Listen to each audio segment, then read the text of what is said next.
Ayan, it's me mga Kuya Jo. So ngayon, pupunta tayo sa ano, sa tindahan na pipigapin natin yung parcel natin. No, so share ko sa inyo. At ngayon na naman uli ako nakapag-post ng video. Tara, mga Kuya Jo, let's do this. So ayan mga Kuya Jo. So bubuksan natin yung parcel natin. So malaking tulong po kasi ito sa daily na trabaho po natin sa araw-araw. No. So titingnan natin yung pong parcel na kung 100% po legit po yung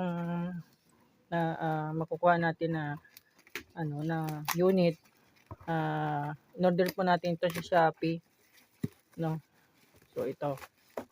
Pakita ko po sa inyo.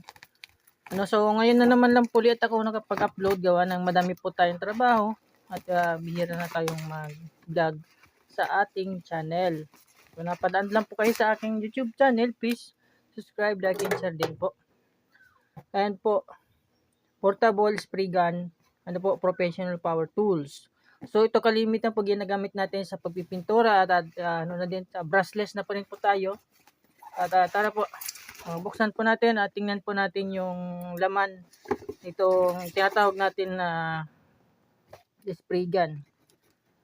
No, so tingnan natin kung 100% na tutugma doon sa in-order natin. So, maganda naman pagka-packaging niya, maayos naman.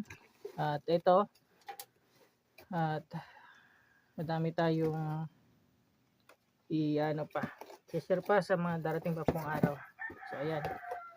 So ito po yung bumungad sa atin. So ayan, so ito po yung battery niya na lithium battery 998 V volts po. So ayan, tama lang naman yung bigat niya. At ito po yung iba pang laman niya. Dito yung pinaka motor niya na spray gun. No, so yan. Ito yung iihip. Ito yung pump ng hangin. So ito po yung isa pang baterya. Di bali po 2 batteries po yung kinuha po natin. Ayan. 2 batteries para pag malubat din yung isa, di i-charge yung isa para di tayo maantala sa trabaho. At ito yung charging niya. So meron siyang charging, ang input niya ay 220 volts. Ang output niya naman ay 21 volts DC po. Ano siya, 2000 milliampere. So mabilis siya mag-charge. So sunod naman ito po yung kung saan yung parang yung budo niya, yung para di matapon yung tinatawag natin na pintura. At ito na po yung niya. Meron po ito pong tangking ito, naglalaman po ito ng 800 ml. 1,000 po pala Ayan.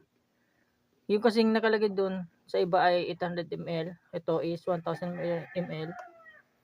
At napakaganda po nitong produkto natin na nakuha. Yan. Malaki siya po mga Kuya Jo. So yan. So meron siyang adjustable. No. Yan. Yan mga Kuya Jo. At ibaba na muna natin para mas makita po natin ang mga nozzle niya. At isang mga